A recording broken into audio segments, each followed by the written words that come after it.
Imagine this, a company that is doing millions of dollars in revenue every year, employing hundreds or even thousands of employees with customers everywhere.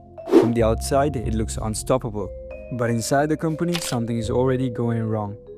The bills are stacking up, payments are getting delayed, and executives are starting to panic. And within a few years, the company is gone. Bankrupt. Now here's the strange part. Many businesses that go bankrupt weren't failing companies. They had customers, they had revenue, some of them were even profitable. So wait, if they're profitable, how do they even go broke? Because businesses don't die from one big explosion. They suffocate slowly. And the first thing that most people misunderstand about business is this. Revenue is not the same thing as cash. You can sell $1 million worth of products and still run out of money. Hold on a minute, that makes zero sense. Think of it like this. Imagine you run a business and sell $100,000 worth of products this month. Looks amazing on paper, right?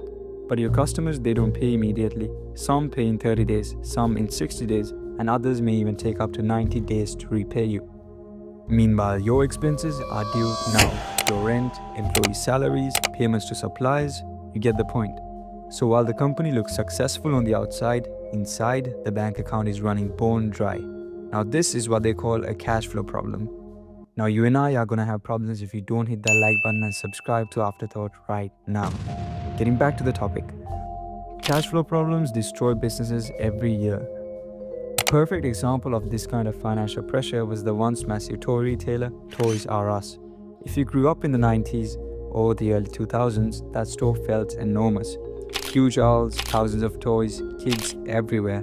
From the outside, the company looked unstoppable, but behind the scenes, something dangerous had happened. In 2005, investors bought the company using borrowed money, lots of borrowed money. So wait, you can buy a company with debt? Yes, it's called a leveraged buyout. But the problem is that debt doesn't just disappear. Every month there are repayments in terms of interest and other financial obligations. Suddenly, Toys R Us wasn't just selling toys, it was carrying billions of dollars in debt.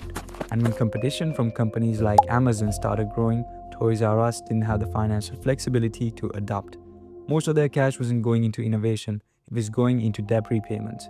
And slowly the pressure built, up until in 2017, the giant finally collapsed. But kids, they still like toys though. Exactly, the demand never disappeared, the financial structure just became too heavy to survive. But sometimes businesses don't collapse because of debt. Sometimes they collapse because success makes leaders overconfident.